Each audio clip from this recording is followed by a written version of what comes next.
우리는 왜 스트레스를 받을까요? 스트레스는 개인에게 부담을 주는 정신적, 육체적 자극을 의미합니다. 스트레스의 원인에는 여러 가지가 있습니다. 큰 돈을 잃었다거나 무언가 새로운 것을 하려는 행동, 사람들이 날 안 좋게 생각할까봐 하는 걱정, 혹은 다른 사람의 행동으로 인한 분노 등 많은 형태로 스트레스는 발생합니다. 공통적인 것은 스트레스의 원인은 인간관계에서 비롯된다는 것이죠. 우리는 공동체를 이루며 살아가고 있고 그 안에서 많은 활동을 하며 스트레스를 받죠. 만약 우주 공간에 아무것도 없는 채로 태어날 때부터 분자, 원자와 같이 우리가 존재했다면 우리는 스트레스를 받지 않을 겁니다. 그렇다면 인간관계에 의한 스트레스는 어떻게 해결할 수 있을까요? 이전에 이런 문제에 대해 깊이 생각하고 자신만의 심리학을 발전시킨 사람이 있습니다. 바로 아들러라는 사람이죠. 아들러는 프로이트의 원인론을 부정하고 목적론을 주장한 사람입니다. 여기서 원인론이란 어떤 결과에는 원인과 결과가 있다는 것입니다. 예를 들면 식당에서 점원이 나에게 물을 엎질렀다. 그래서 나는 점원에게 화를 냈다입니다. 아들러가 주장한 목적론은 어떠한 행위는 주관적 목적이 있기 때문이라는 것입니다.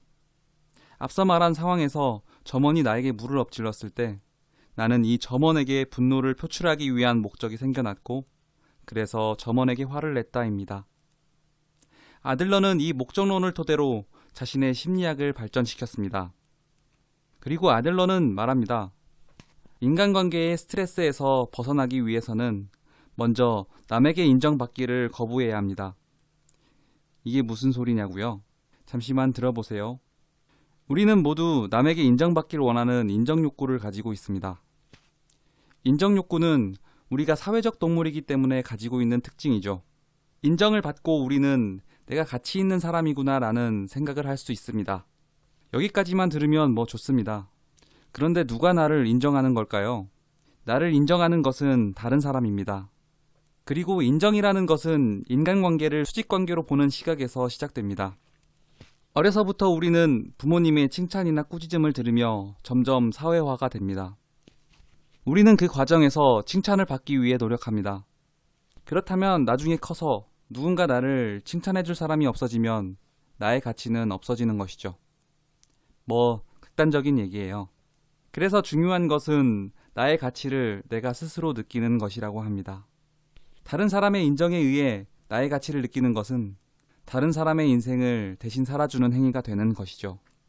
예를 들어 부모님이 자녀에게 공부를 시키고 부모가 원하는 대학과 직업으로 자녀를 이끈다면 그 자녀는 자신의 인생을 사는 것이 아니라 부모님의 인생을 살아가는 겁니다. 반면 나의 가치를 스스로 느낄 수 있는 내가 원하는 것을 한다면 그것은 나의 인생을 사는 거죠. 다시 돌아가 최초에 이게 왜 스트레스를 벗어나는 거야? 라는 질문에 아들러는 이러한 답을 합니다. 스트레스란 인간관계에서 비롯되고 다른 사람의 인정에서 벗어나야 한다. 그러면 다른 사람과 나의 과제를 분리할 수 있다. 다른 사람이 나를 인정하든 좋아하든 싫어하든 그것은 그 사람의 과제다. 나는 나의 과제, 즉 나의 삶을 살면 되고 그것으로부터 인간관계의 고통에서 벗어날 수 있다. 그래서 다른 사람은 상관하지 말고 내 마음대로 살라는 소리냐?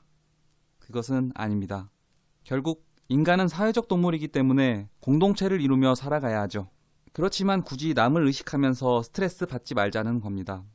내가 그 사람을 돕길 원하면 도우면 되는 것이고 그 이후에 그 사람이 어떻게 생각하건 말건 그것은 신경 쓰지 말자는 것이죠.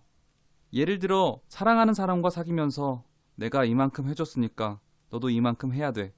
가 아니라 좋아하는 만큼 잘해주면 된다는 거예요. 그 사람이 어떻게 생각하고 행동하건 그건 그 사람의 자유고 나도 그것 때문에 스트레스 받을 필요가 없다는 것이죠. 반대로 서로가 서로에게 원하는 것이 많아지게 될수록 관계는 더 힘든 상황으로 변하게 됩니다. 여기서 의문점이 하나 생깁니다. 나의 삶은 내가 사는 것이고 내가 스스로 가치를 느끼는 것인데 어떻게 다른 사람의 인정 없이 나의 가치를 스스로 느낄 수 있는 것인가? 이 질문에 아들러는 또 얘기합니다. 지금 여기 이 순간에 집중하세요. 이건 또 무슨 소리냐라고 생각할 수 있습니다. 앞에서 우리는 잠깐 원인론과 목적론에 대해 얘기했었죠. 원인론은 원인에 따라 결과가 있습니다. 따라서 우리의 인생은 이전에 어떤 사건들에 의해 정해진 길을 따라가는 것이죠. 마치 철길을 달리는 기차와 같습니다. 그렇지만 목적론은 다릅니다. 목적론은 우리가 어떤 목적을 가지고 있느냐에 따라 현재를 선택할 수 있습니다. 지금 이 순간에 내가 어떤 목적을 가지느냐에 따라 삶을 계속 변화시켜 나가는 것입니다. 과거의 트라우마나 인생의 걱정에서 벗어나 지금 이 순간에 집중하고 내 삶을 살아갈 때 나의 가치, 나의 존재감을 느낄 수 있다고 합니다. 이 사실을 안 지금 이 순간 우리들의 인생도 바뀔 수 있다는 말이죠. 사람이 어떻게 쉽게 변하냐? 사람은 쉽게 변하지 않아 라는 질문에 아들러는 또 얘기합니다. 그것은 이전에 내가 나는 변하지 않을 거야 라는 결심을 수없이 반복했기 때문입니다 라고요. 철길과는 반대로 인생은 흰 종이에 지금 이 순간순간 점을 찍어 그림을 그리는 것이고, 점은 선이 되고 선이 길어져 결국 나의 그림이 완성되는 것이라고요. 책 미움받을 용기에서는 앞서 소개한 내용뿐만 아니라 삶에 대한 여러 관점을 아들러의 심리학을 통해 얘기합니다. 인간관계에 대한 고민, 삶에 대한 고민이 많은 분들은 읽어보시길 바랍니다. 다음에 더 좋은 영상으로 만나겠습니다. 감사합니다. 큐북스였습니다.